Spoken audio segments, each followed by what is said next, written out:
그날도 어김없이 심야괴담의 예의 문이 열렸다. 오자, 이번 야리 식당 자동권님께서 기다리고 계십니다. 사회자의 익숙한 멘트와 함께 분위기는 서서히 음산한 기류로 바뀌기 시작했다. 자, 돈꼬님께서 오늘은 또 어떤 이야기로 찾아와 주셨을까? 또 어떤 이야기로 우리를 충격에 몰아넣으실지 한번 들어보도록 하겠습니다. 안아줄까? 나는 농담 섞인 멘트와 함께 등장한 돈꼬님. 아이고, 돈꼬님 얘기가 크리스마스입니다. 하아. 메리 크리스마스. 웃음소리가 터져나왔다. 아이고, 감사합니다. 오늘도 돈꼬님께서 찾아와 주셨네요. 그러며 자리 침고 얼려 찾더라고요. 예, 아예 한 식구니까 모방 안에서 악도 받치 먹고 아껴서 합시다. 분위기는 여전히 유쾌했지만 이내 조용히 가라앉는다. 안에 깜짝 밤잠에도 있으니까요. 오늘 돈꼬님께서 해주실 이야기 한 키워드로 얘기하자면 어떤 느낌일까요? 비입니다. 비요? 네, 비신입니다. 청중은 긴장했다. 익숙한 천음이신이나 온비기 같은 존재들은 이미 여러 방송에서 자주 다뤄졌지만 이번에는 다른 결이다. 돈꼬님은 천천히 말을 이었다. 제가 오늘 들고 온 사연은 조금 다릅니다. 이 귀신은 돈과 관련된 귀신이에요. 돈? 우리가 보통 귀신이 물건에 붙어 있다고 하면 인형, 거울, 폐가 같은 걸 생각하잖아요. 그런데 이번에 얘기할 귀신은 돌에 붙어 있었던 존재입니다. 그리고 이 귀신은 사람이 얼마나 쉽게 무너질 수 있는지를 보여줬어요. 그는 말을 이었다. 이 이야기는 직접 겪은 사람의 허락을 받고 전달드리는 건데요. 제 지인은 아니고 제 후배가 친하게 지내는 친구의 이야기입니다. 현재는 30대 초반이지만 이 일을 겪었던 시기는 20대 중후반이었어요. 당시 그 친구는 자동차 영업을 막 시작했을 때였습니다. 보통 그렇듯 회사에 갓 입사하면 누구나 열정이 넘치죠. 이 친구 역시 처음엔 굉장히 열정적이었습니다. 눈빛부터 남달랐고 매사에 공격적이었죠. 하지만 돈꼬님은 잠시 말을 멈췄다. 보통은 6개월에서 길면 1년쯤 지나면 사람의 본성이 드러나기 마련입니다. 특히 자동차 업계는 자유도가 높기 때문에 성향이 고스란히 드러나요. 이 친구도 마찬가지였습니다. 처음엔 정말 열심히 일했어요. 새벽부터 밤늦게까지 주말도 반납하고 뛰어다녔죠. 그런데 6개월이 지난 시점부터 조금씩 이상해지기 시작했어요. 그가 본격적으로 겪은 일은 이 지점부터였다. 그게 시작은 아무렇지 않았어요. 원래는 아침에 회의가 끝나면 마음 맞는 영업사원들끼리 늦게 나눠서 반쯤 출근한 상태로 업무를 보는 게 일상이었거든요. 그런데 어느 날부터인가 회의가 끝나자마자 그 친구가 반쪽같이 사라지는 거예요. 전화라도 해보면요? 전화해보면 집에서 자고 있다든가 게임방에서 게임을 하고 있다든가 그냥 시간을 즐기고 있는 거예요. 그런 식으로 나태해지면 결과는 뻔하잖아요. 자동차 한 대도 못 팔고 하루 이틀이 아니라 2박 3일씩 아무것도 안 하고 있으니까. 그는 잠시 말을 멈추더니 씁쓸하게 웃었다. 우리 업계는 기본급이라는 게 없어요. 한 대 팔면 얼마, 안 팔면 정확히 연원이에요. 그 친구는 시간이 갈수록 점점 돈이 궁해지기 시작했죠. 그래도 선배들은 많이 도와줬어요. 왜냐면 이 친구가 워낙 인사가 밝고 따뜻하게 굴었거든요. 웃는 얼굴이 참 좋은 친구였어요. 또 과거 얘기를 들어보면 참 안타까웠죠. 어린 나이에 이혼도 했고 어머니도 지병으로 일찍 돌아가셨고 방황도 심하게 했었대요. 그런 배경을 알고 나면 도와주고 싶은 마음이 들잖아요. 그래서 선배들도 종종 밥 사주고 챙겨주고 그랬어요. 그런데 어느 날부터인가 이 친구가 하나둘씩 볼을 길리기 시작했어요. 현, 이번 달에 좀 안 좋았어요. 30만 원만 빌려주시면 안 될까요? 이런 식으로요. 처음엔 다들 도와줬어요. 월급 구조도 알고 있으니까 얼마쯤 들어올지 대충은 알잖아요? 문제는 그게 반복되기 시작했다는 거예요. 금액도 점점 커졌고요. 30만 원, 50만 원, 어느 순간 100만 원. 그리고 나서야 알게 됐어요. 이 친구가 도박을 하고 있었던 거예요. 그는 무겁게 말을 이어갔다. 우리 업계에서 도박에 빠지는 사람들 사실 생각보다 많지는 않지만 전혀 없는 건 아니거든요. 큰 금액이 월급으로 들어오기도 하니까 유혹이 있어요. 근데 그 돈 대부분은 선팅샷 결제라든가 차량 등록비 같은 걸로 나가야 하거든요. 결국 실수령액은 많지 않아요. 근데 이 친구가 월급 받자마자 도박판에 들어가는 거예요. 약초든 카드든 종류는 다 있지만 결국 한방을 노리는 거죠. 따면 좋겠지만 대부분은 잃어요. 그러면 선팅샷 결제를 못하게 되고 거래처에서 독촉 들어오고 악박이 터지죠. 그래서 또 여기저기서 돈을 빌리고 그걸로 메꾸고 그게 반복되다 보니까 나중엔 자기 이름으로 대출까지 받게 된 거예요. 그는 고개를 절레절레 흔들며 말했다. 나중에는 카드깡까지 하더라고요. 근데 더 큰 문제는 그 와중에도 이 친구가 뭔가를 갖고 싶으면 못 참는 성격이라는 거였어요. 쇼핑 충동까지 겹친 거죠. 결국 그게 이 이야기의 시작이자 끝이기도 했습니다. 스마트 시계, 새 핸드폰, 새 차. 겉으로 보면 이 친구는 늘 연인이 있는 사람처럼 보였어요. 그런데 알고 보면 그 모든 게 할부였던 거죠.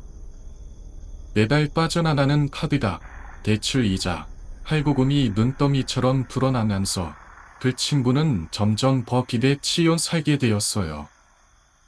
그런데 그런 상황에서도 도박은 멈추지 않았죠. 특히 이 선팅샷 결제도 밀리기 시작했는데요. A라는 거래처에서는 더 이상 차량을 안 받아주겠다며 거래를 끊고 B라는 곳으로 옮겨서 거래를 했어요. 하지만 거기도 밀리자 결국 C라는 선팅샵으로 옮기게 됩니다. 차 한 대 팔고 3번이나 거래처를 바꾼 거예요. 이쯤 되면 진짜 끝까지 간다는 말이 나올 정도였어요. 그리고 결국 그날이 오고야 말았다. 아침 회의가 끝나자마자 세 군데 선팅샵 사장님들이 직접 찾아온 거예요. 아주 이른 시간에요. 왜냐면 신차 출고 일정이나 회의 시간 같은 건 다들 알고 있으니까요. 그래서 회의 끝나고 나오겠구나 싶어서 기다리고 있었던 거죠. 3명이서 그 친구를 불러냈어요. 그리고 말했죠. 지금 밀린 돈이 얼만지 아냐? 언제까지 줄 건데? 오늘 안에 정리 안 되면 법적 조치 들어갈 거다. 그 말 듣고 친구가 완전히 얼어붙은 거예요. 수치심, 두려움, 불안이 한꺼번에 몰려왔겠죠. 그래서 돈을 어떻게든 구해보려고 여기저기 수소문했지만 이미 다들 알고 있었어요. 카드 연체, 대출 연체, 자동차 할부 연체. 신용이 바닥났으니까 아무도 돈을 빌려주려 하지 않았어요. 결국 남은 자산이라곤 본인 명의로 된 자동차 한 대뿐이었죠. 그 자동차를 처분하는 걸 정말 싫어했어요. 어쩌면 마지막 자존심 같은 거였을지도 모르죠. 그래도 백방으로 알아봤어요. 혹시 이 차를 담보로 돈을 빌릴 수는 없을까 하고요. 그렇게 알게 된 게 차량 담보 대출이었어요. 근데 문제는 정식업체에서는 죄다 거절당했어요. 왜냐면 신용주의를 하면 연체 기록이 잔뜩 뜨니까요. 그래서 친구는 전담포 생각을 해낸 거예요. 인터넷 검색을 통해서든 길 가다 닿든 결국 한 전담포를 찾게 된 거죠. 차는 국산 중형 세단이었어요.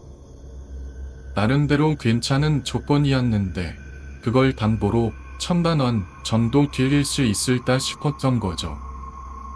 당장 내야 할 돈은 두보다 더 컸지만 일단 두 판 돈부터 꺼내야 하니까요. 전담포에서는 시세를 기준으로 대략 60% 선에서 대출을 해준다고 했어요. 그러니까 5천만 원짜리 차면 3천만 원까지는 가능하다고 본 거죠. 그런데 문제는 그 차가 할부 차량이라는 거였어요. 조회 결과 차량에는 근저당이 설정돼 있었어요. 겉으로는 본인 명의지만 사실상 은행이 손님이었던 거예요. 아직 할부가 끝나지 않은 차라는 뜻이죠. 그러니까 결국 그 차는 친구 것이 아니었던 겁니다. 그 순간 친구는 현실이란 벽이 다시 점통으로 부딪힌 거예요. 그때까지만 해도 이 친구는 어떻게든 되겠지라는 막연한 믿음을 가지고 있었던 것 같아요. 그런데 전담포 사장이 말했죠. 이건 근저당 설정이 되어 있는 차량이라 우리는 받을 수 없습니다. 불가능합니다. 그 순간 친구는 마치 하늘이 무너지는 듯한 절망에 빠졌다고 해요. 당장 필요한 돈이 2천만 원, 오늘 안으로 해결하지 않으면 안 되는 급박한 상황이었으니까요. 친구는 무릎이라도 꿇을 기세로 전담포 사장을 붙잡고 간절히 부탁했대요. 제발 좀 도와주세요. 어차피 이 차 그냥 대꼬차처럼 날려도 괜찮아요. 반잔 닫고 나면 다 정리할 수 있으니까요. 하지만 전담포 사장은 단호했어요. 우리는 그렇게 못합니다.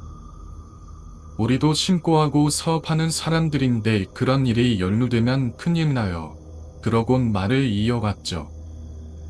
그렇게 급하시면 제가 아는 데 하나 소개해 드릴게요. 거기 한번 가보세요. 제 이름 대고 갔으면 이기 될 거예요. 그렇게 소개를 받아 간 곳은 도심 매관이 있는 3층짜리 작은 빌딩이었대요. 외형은 낡고 소박했지만 입구에는 무언가 석연찮은 기운이 맴돌고 있었어요. 이상하게 이 빌딩엔 뭔가 설명할 수 없는 기분이 들었어요. 친구는 그렇게 말했어요. 빌딩 입구에는 바리게이트가 막혀 있었고 그 옆에는 인터폰이 달려 있었어요. 초인종을 몇 번 누르자 안에서 덮개를 덮은 중년 남성이 인터폰을 통해 응대했죠. 누구 찾으시죠? 친구가 답했어요. 씨를 좀 찾으러 왔습니다. 전담포 사장님이 전화하셨다고 해서요. 그러자 잠시 전적 후, 네, 전화 받았습니다. 그럼 올라오세요. 바리게이트가 자동으로 열리고 친구는 차를 바깥에 세운 후 안으로 들어섰어요. 입구에는 또 다른 보안장치가 있었고 안으로 들어가자 건물 안에는 일통이라는 명패가 걸려 있더래요. 평범한 상가처럼 보이지만 왠지 모르게 서늘하고 무거운 공기가 흐르고 있었죠. 안으로 들어가자 누군가 문을 열어줬고 그를 작은 상담실 같은 공간으로 안내했어요. 가운데 작은 테이블 하나와 양옆에 의자, 조기가 놓인 방이었고 마치 면담실 같았다고 했죠. 그곳에서 상대는 아주 담담한 목소리로 물었대요. 필요한 금액이 얼마나 되시죠? 친구가 답했어요. 1,000만 원 정도 급하게 필요합니다. 그러자 상대는 메모장을 꺼내며 말했어요. 그렇다면 아버지 지준으로 가족관계증명서 3통, 그리고 선생님 본인의 주민등록조본, 현재 재직 중인 회사의 재직증명서, 마지막으로 매달 그나마 입금되는 주거래 은행 통장에 최근 6개월 거래 내역서를 가져오셔야 합니다. 은행 가면 도장이 찍힌 원고를 내려주거든요. 그 순간 친구는 머릿속이 새하얘졌대요. 이건 진짜 그냥 개칠이 아니구나 라는 생각이 들었다고요. 그쪽에서 말하길 통장 거래 내역서를 받아와 주시면 그걸 보고 대출 가능 금액을 판단하겠습니다라고 하더래요. 처음엔 의심도 들었지만 은행에서 자주 요구하는 선율들이라 큰 의심 없이 바로 움직였죠.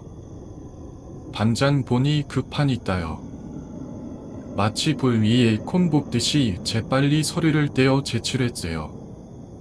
거래 내역서를 보여주자 상대는 서류를 천천히 검토하더니 조용히 말했답니다. 잠시만 앉아 계세요. 대표님께 먼저 보고드리겠습니다. 그렇게 말을 남기고 방을 나갔어요. 그리고 대략 15에서 20분쯤 지나서야 다시 돌아왔죠. 그는 조용히 말했어요. 심사 결과 1,000만 원까지는 가능할 것 같습니다. 그런데 혹시 이런 쪽도는 처음 받아보시나요? 친구는 가만히서 네, 처음입니다라고 답했대요. 그러자 상대는 곧장 조건을 설명하기 시작했어요. 이자는 월 10%입니다. 연이율 아닙니다. 매달 10%이고 3달 이내의 전액 상환 조건입니다. 그리고 이자는 선공제입니다. 그러니까 1,000만 원을 드리지만 실제로 수령하시는 금액은 700만 원입니다. 듣고 있으면 어처구니가 없죠. 하지만 그 친구는 너무 급했어요. 석 달 안에 1,000만 원을 다투면 되겠지. 그렇게 자신을 설득하며 하겠습니다라고 말했답니다. 그리고 곧장 5만 원권 지폐로 빼곡히 채운 작은 종이봉투 하나가 그의 손에 건네졌습니다. 안에는 정확히 700만 원이 들어 있었죠. 그는 수령증에 서명했고 그렇게 현금 700만 원을 들고 밖으로 나왔어요. 근데요. 문제는 거기서부터였어요. 급하게 입금해야 할 돈이 있었음에도 불구하고 그 친구는 버릇처럼 다시 카드판과 게임방에 들렀답니다. 어쩌면 그의 습관이 되어버렸던 거죠. 그날 일부 돈을 잃었고 나머지 돈으로 가까스로 빚을 갚았지만 완전히 맞은 건 아니었어요. 그는 다시 한 주일 후 일통을 찾아답니다. 조용히 말을 꺼냈대요. 죄송하지만 돈을 조금만 더 빌릴 수 없을까요? 이번 달 실적이 돼 좋습니다. 충분히 갚을 수 있습니다. 상대는 무표정하게 대답했어요. 500만 원까지는 가능합니다. 하지만 아시겠지만 선이자 공제 방식입니다. 이번엔 뒷만원 단위로 끊어드릴게요. 결국 그는 500만 원을 드리는 조건으로 실제 수령액 300만 원을 받게 되었어요. 500을 길려 300을 받고 3달 뒤엔 500을 갚는 거래. 그리고 이건 더 깊은 수렁의 시작이었죠. 그리고 결국 조건은 이렇게 되었어요. 석 달 뒤에 총 1,500만 원을 일시불로 상환하는 걸요.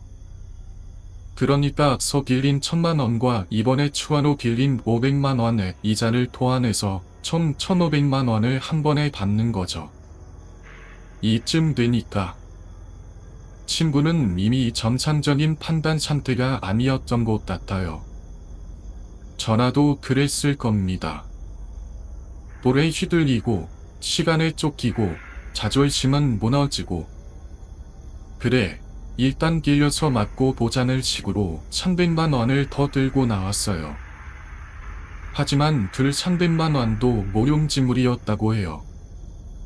빚을 많으려고 또 다른 빚을 내고 주변 지인들한테는 죽을 것처럼 얘기하며 돈을 빌리고 또 어쩔 수 없이 중고차 한 대를 팔고 겉으로는 자동차를 잘 팔아서 성과급을 받은 것처럼 보이게 만들고 하지만 결국은 안 됐어요.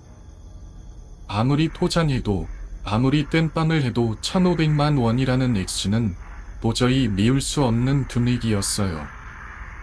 저도 자동차를 파는 입장이지만 정말로 마음이 탐안하고 진심으로 영업에 집중하고 있으면 고객도 그걸 느껴요. 그런 사람이 팔면 계약도 더 잘 되고 신뢰도 생기죠. 그런데 이 친구는 완전히 사람이 어두워져 있었어요. 예전에 한두 번 본 적이 있었는데 그때부터 뭔가 사람이 허공을 떠다니는 듯 했어요. 말투도 흐릿하고 눈빛도 희미했고 그 차는 당연히 팔리지 않았고 돈도 마련하지 못했어요. 그리고 마침내 약속한 날이 다가왔습니다. 볼을 갚기로 한 그날. 돈은 없고 연락은 끊어지고 불안만 남아있는 상태였죠. 친구는 어떻게든 하루를 버텨보자며 별일 없기를 기도했어요.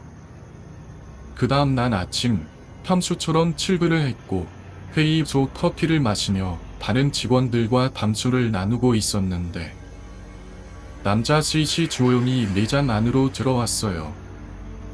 그 셋은 이 친구를 조용히 불러냈고 아무 말 없이 그를 데리고 나갔습니다. 주변 직원들은 이게 뭐지? 하고 쳐다봤지만 정작 이 친구는 아무런 설명도 하지 않았어요. 누가 봐도 이상한 상황이었지만 그 누구도 정확히 무슨 일이 있었는지는 몰랐어요. 다음 날 친구는 다시 출근했습니다. 하지만 그 얼굴빛은 사람이 아니라 그림자 같았어요. 말이 아니라 김이 그냥 죽어 있더라고요. 그리고 그로부터 일주일쯤 뒤였죠. 영업팀 단톡방에 새벽에 한 통의 카톡이 도착했어요. 태양님, 제가 지금 좀 여러가지 일이 생겨서 출근을 못할 것 같습니다. 그동안 감사했습니다. 제가 이 많은 분들께 꼭 인사드리고 싶었지만 여력이 안 되네요. 혹시 괜찮으시다면 제가 빠른 시일 내에 직접 찾아뵙겠습니다. 그 이후로 그 친구의 전화는 영영 꺼진 채였어요. 그 친구는 결국 그날 새벽에 카톡 하나만 남기고 모든 짐을 부랴부랴 챙겼다고 해요. 혼자 살던 원룸에서 모든 흔적을 지우듯 빠르게 나와 본인 차량에 몸을 실었죠. 그리고는 그동안 살던 지역에서 아주 먼 곳으로 도망쳤습니다. 말 그대로 야반도주였어요. 새벽 어스름, 그는 한 사름한 여관에 들어가 밤을 잡았고 그 안에서 혼자 술 한 잔을 지우렸다고 합니다. 모든 걸 잊고 싶었다고 했어요. 그렇게 스비슬 술을 넘긴 뒤 그는 그대로 침대에 몸을 던졌습니다. 그런데 그때였습니다. 문이 스르륵 열렸어요. 잠겨 있었을 리 없는 방문이 조름이 열리고 그 문틈 사이로 남자들이 조용히 들어섰죠. 그 순간 심장이 얼어붙는 느낌이었다고 했어요.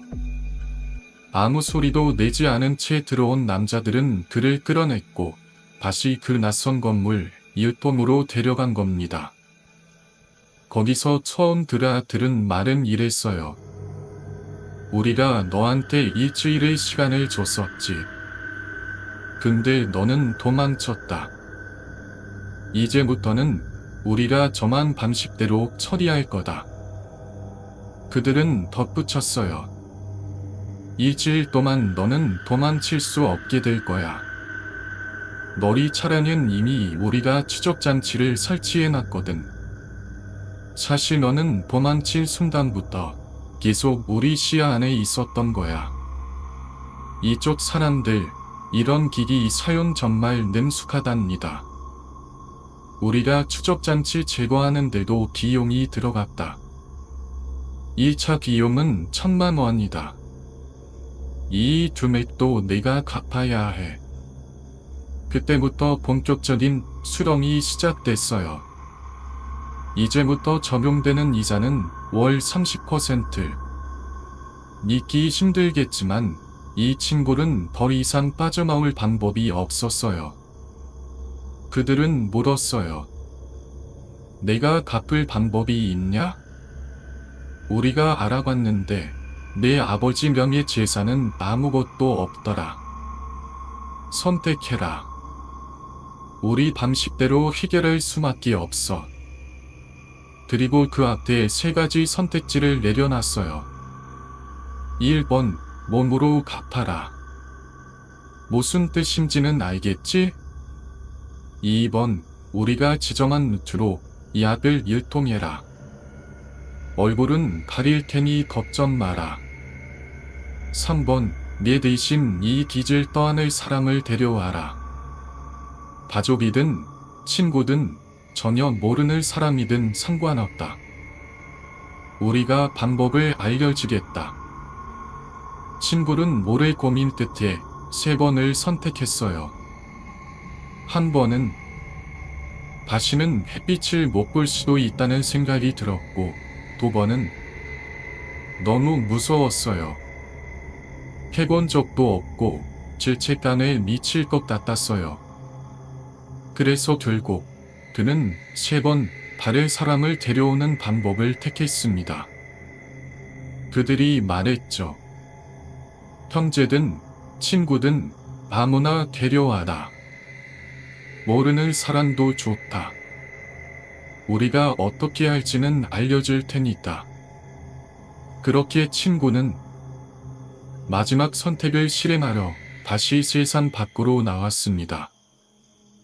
그리고 그 친구가 택한 건 결국 3번이었어요. 처음에는 누가 봐도 흔히 있을 수 있는 장면을 연출하려고 했대요. 술에 잔뜩 취해서 골목에 쓰러져 있는 사람을 찾는 거죠. 누군가 그런 사람이 있다면 키로 가겠다는 거였어요. 그 일은 새벽 시간대, 주로 인적 드문 골목을 중심으로 이루어졌습니다. 업체에서는 두 친구에게 치문나의 승합차를 몰고 다니라고 했고, 그는 진짜 그렇게 다녔어요. 누가 봐도 섬뜩하죠. 술에 취한 사람을 찾으려고 마치 사냥이라도 하듯 새벽 어스름에 차량을 돌렸다는 거니까요. 하지만 지금은 어떤 시대입니까? 이건 30년 전 이야기가 아니에요. 요즘은 사단이 블랙박스고 CCTV예요. 골목마다, 출입구마다, 편의점 앞마다 다 찍히죠. 그래서 몇 번을 헛단치고 돌아오자 업체에서는 말을 바꿨어요. 스타렉스를 써라. 추적이 어려운 차량로 바꾸게 된 거예요. 그리고 매번 차를 교체해서 타고 다니게 했어요. 내가 숨만 쉬어도 돈이 나간다. 그런 말과 함께 그 친구는 점점 깊은 수렁에 빠져들었죠. 그렇게 3번도 한계에 다다르자 그는 결국 2번을 선택하게 됩니다. 이제 내가 직접 나서서 뭔가 해야겠구나라고 결심한 거예요. 그랬더니 업체에서는 인터넷을 통한 유통 방법들을 하나하나 알려줬어요. 암시장 거래 방식, 바크넷 접근 경로, 익명 송금 시스템까지. 처음 해봤을 땐 생각보다 돈이 꽤 모였어요. 하지만 그는 금방 깨달았습니다. 내가 아무리 잠 안 자고 이 짓을 해도 이자도 못 갚는다. 왜냐고요? 이쪽 세기의 이자는 우리가 생각하는 이자가 아니에요. 원금의 이자를 더하고 거기에 다시 30%, 또 30%. 그렇게 복리로 불어나는 지옥 같은 계산법이었거든요. 이건 바프라는 게 아니다. 그냥 끝없이 묶어두겠다는 의미였던 거예요. 그래서 그는 마지막 선택을 했습니다. 차라리 경찰한테 잡히자 일부러 눈에 띄게 행동했어요. 인터넷상에서 수상한 거래를 의도적으로 반복했고 결국 경찰의 리더에 걸렸죠. 검거되는 순간 친구는 오히려 안도했다 했어요. 이제 끝이야 싶었다고요. 그런데 문제가 생긴 건 그날 밤이었어요. 업체 측에서 즉시 메시지를 보냈습니다. 만약 경찰 조사 중 모리와 관련된 걸 입 밖에 낸다면 내 아버지는 물론이고 내가 가진 모든 것 다 한순간에 사라질 거다. 그는 끝까지 혼자 한 일이라고 주장했습니다. 누구와도 연계된 게 없다. 전부 내가 혼자 거린 일이다. 그렇게 완간히 버텼고 여러 저만과 추곰이라는 점, 생활고 등을 참작받아 실형 1년을 선고받았어요. 1년 뒤 그는 출소했습니다. 그런데 교도소 문을 나서자마자 그들이 기다리고 있었어요. 그 순간 친구는 그 자리에서 무너졌다고 해요. 교도소에서 나오는 그 찰나 이제는 끝났다고 생각했는데 막상 문 밖으로 나오자마자 그들이 그 자리에 서 있었던 겁니다. 어떻게 알고 여기까지 온 거지? 그런 의문도 들었지만 공포가 먼저였어요. 발이 힘이 풀려 주저앉았고 몸은 움직이지도 않았다고 해요. 그리고는 조용히 차에 태워서 다시 그 건물로 끌려갔습니다. 2년 동안 고생 많았다. 감옥에 있는 동안 이자는 받지 않았다.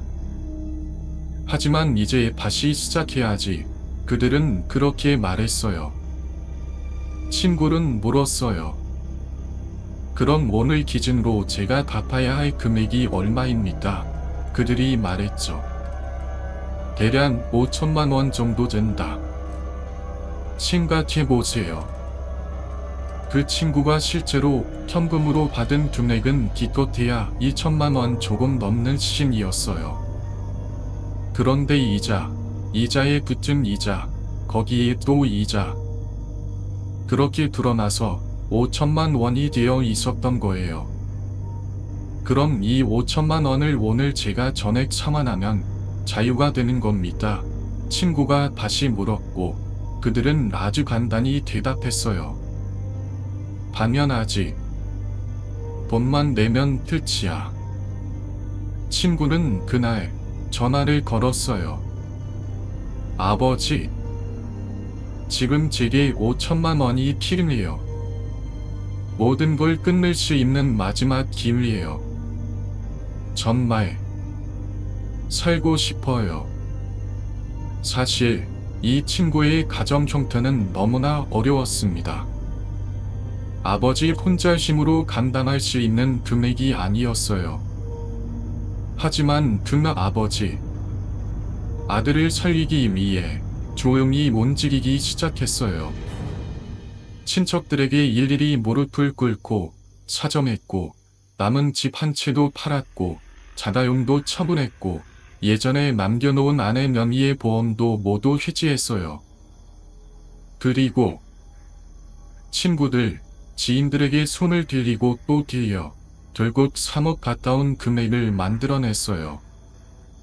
그 모든 돈 중 5천만 원이 담긴 봉투가 결국 친구 손에 쥐어졌죠. 아버지는 마지막으로 말했어요. 이게 네 마지막 기회다. 이젠 제발 사람답게 살아라. 그 돌을 들고 친구는 다시 그 건물로 들어갔습니다. 그 순간조차도 그는 밖에 누가 따라붙었는지 감시당하고 있는 건지 전혀 알 수 없었어요. 연락을 하고 싶어도 외부와는 철저히 차단된 상태였거든요. 그렇게 숨막히는 대가와 맞바꾼 자유. 하지만 그 자유는 진짜였을까? 그날 그 친구는 정말로 물었습니다. 정말 이걸로 끝인 거죠? 아버지가 5천만 원을 현금으로 들고 와 그 자리에서 직접 건넸다고 해요.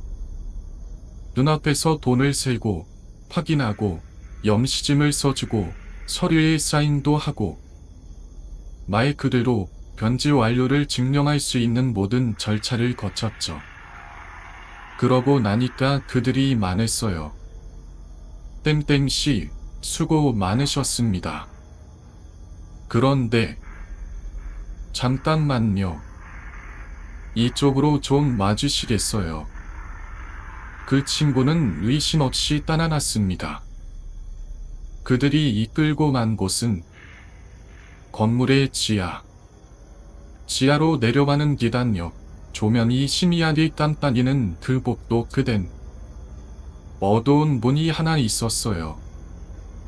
그 문 안에는 이전에 들었던 1번 항목, 즉 몸으로 갖는 방식이 실제로 실행되는 공간이었습니다.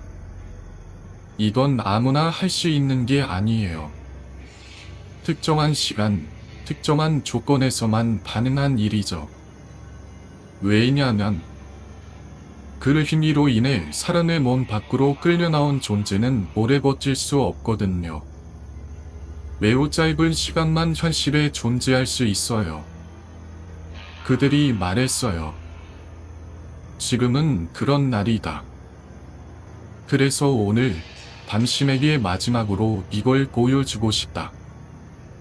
혹시라도 나중에 필요하면 언제든 다시 올 수 있다. 그리고 그는 실제로 그 장면을 보게 되었어요. 1권 항목이 실행되는 장면. 그 지리하고도 설명할 수 없는 위식. 어딘가에 연결된 사람이 몸을 떨며 누워있고 주위에는 무언가를 조작하는 사람들. 그리고 아주 짧은 시간 동안 다른 무엇인가가 그 몸에서 나와 움직이는 걸 친구는 꼿꼿이 봤습니다. 그들이 말했잖아. 이건 그냥 경고가 아니야. 너도 겪어봤고 네가 누구보다 잘 알잖아. 우리가 어떻게 움직이는지. 이제는 잘냐. 정말 축하해. 하지만 혹시라도 급전이 필요할 때, 혹시라도 이 시장에 들어올 생각이 있으면 언제든 연락해. 네가 사람을 데려오면 20% 커미션을 바로 현금으로 줄게. 일이 네 두 번째 인생의 시작이 될 수도 있잖아. 그리고 마지막 한마디. 만약 신고라도 할 생각이면 아까 봤던 그 장면 절대 잊지 마. 누가, 언제, 어디서, 어떤 방식으로 사라지는지는 아무도 모르는 법이니까. 그렇게 친구는 아버지와 함께 건물을 나섰습니다. 밖으로 나와 하늘을 올려다보며 친구는 말했답니다. 아버지, 감사합니다. 이제 정말 달라지고 싶어요. 그리고 그는 지금 조용한 동네에서 친구 PC를 정비하며 살고 있습니다. 작은 가게를 준비 중이고 하루하루를 바쁘게 보내고 있죠. 그가 말했어요. 돈이라는 건 사람을 미치게 만들 수 있어요.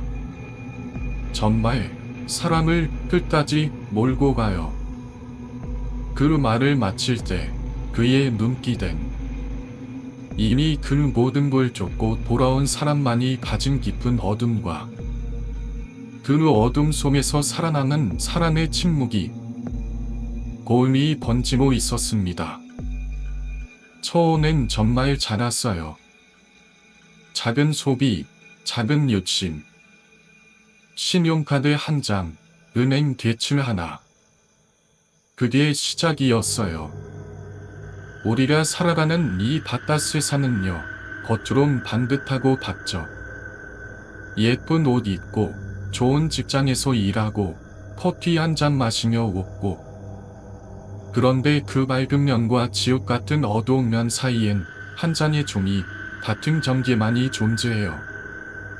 그 경계를 넘는 순간 내 욕심이 통제되지 않는 그 찰나에 사람은 아래로 끌려갑니다. 더 좋은 집, 더 좋은 차, 더 좋은 시계, 더 많은 돈, 계속해서 벌을 미치다 보면 그 욕망은 스스로를 먹어치워야. 그리고 한번 그 경기를 뚫고 내려가나 다시 올라오는 건 거의 불가능해집니다. 그 친구가 나중에 쓴 메모엔 이렇게 적혀 있었대요. 나는 귀신을 본 적도 없고 들은 적도 없다.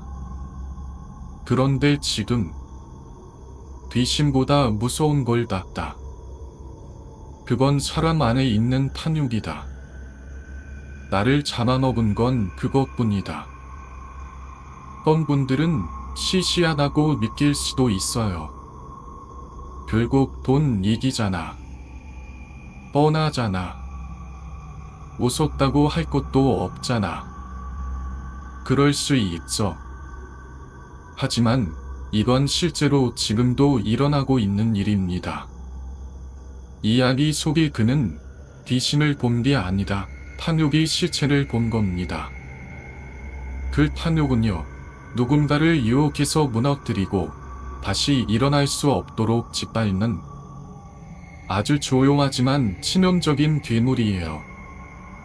보시는요, 우리가 착각하는 것보다 훨씬 더 많은 함정을 품고 있어요.